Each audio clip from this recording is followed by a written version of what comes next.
जैसा कि ये विदित है कि बीजेपी के श्री अमित शाह द्वारा संसद में भारतीय संविधान के मूल निर्माता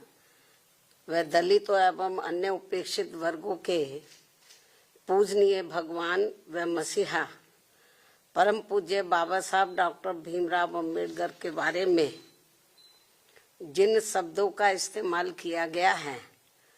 तो उससे बाबा साहब की गरिमा व अस्तित्व को काफी ठेस पहुंची है। इससे एक प्रकार से उनका अपमान हुआ है, ऐसा हमारी पार्टी का ये मानना है, जिससे अब पूरे देश में इनके अनुयायियों में जबरदस्त गुस्सा व आक्रोश व्याप्त है और ये इनके कहे गए शब्द इनको जल्दी ही वापस ले लेने चाहिए तथा इसके लिए इनको पश्चाताप भी जरूर करना चाहिए, तो ये बेहतर होगा। वरना इनके अनुयायी इस घटना को कभी भी भुला नहीं पाएंगे तथा ना ही इनको कभी माफ कर पाएंगे।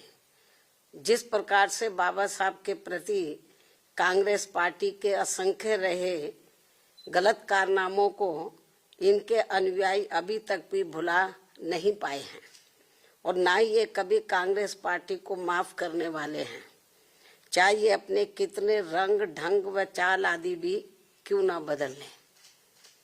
इतना ही नहीं बल्कि कांग्रेस पार्टी ने बाबा साहब के देहांत के बाद तो इनके नाम को व संविधान निर्माण में रहे इनके अहम योगदान को भी इतिहास के पन्नों से मिटाने की भी पूरी कोशिश की है। हालांकि अपने इस मकसद में ये पार्टी अब तक जरूर कामयाब हो जाती, ये कांग्रेस पार्टी अब तक जरूर कामयाब हो जाती यदि बाबा साहब डॉक्टर भीमराव अम्बेडकर के देहांत के बाद इनके अधूरे रहे कारवा को आगे बढ़ाने के लिए मान्यवर श्री कांशीराम जी अपना पूरा जीवन समर्पित करके वे आगे नहीं आते,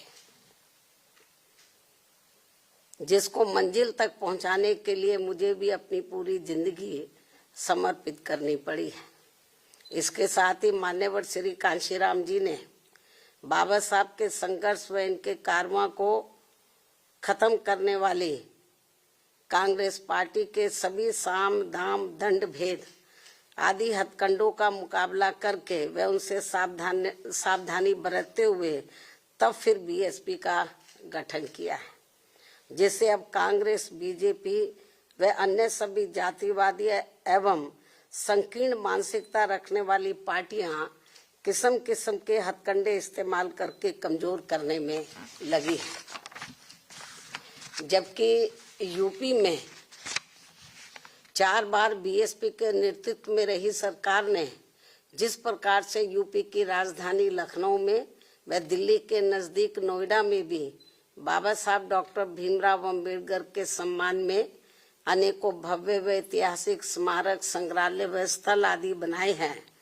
साथ ही इनके नाम पर यहाँ अनेकों जनहित की योजनाएं शुरू की गई हैं। नए जिलों के नाम आदि भी रखे गए हैं, जिनमें से बाद में काफी कुछ को समाजवादी पार्टी की सरकार ने बदल भी दिया है, जो इस पार्टी की बाबा साहब के प्रति इनकी नफरत को भी दर्शाता है, जो अब कांग्रेस के साथ मिलकर इनके सम्मान की हवाई बातें कर रहे हैं।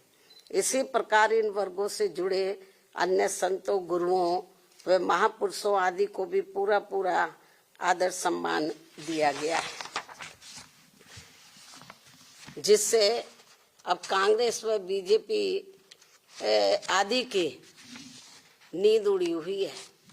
ये जो हमने काम किए बाबा साहब के सम्मान में, तो उससे अब बीजेपी व कांग्रेस आदि की नींद उड़ी हुई है, जिनके अनुयायियों के वोटों को लुभाने के लिए, जिनके अब बाबा साहब के जो अनुयायी हैं या अन्य संत गुरु और महापुरुष हुए हैं, उन जो दलित और अन्य पिछड़े वर्ग से ताल्लुक रखते हैं, तो उनके अनुयायियों के वोटों को लुभाने के लिए फिर बीजेपी को भी मजबूर होकर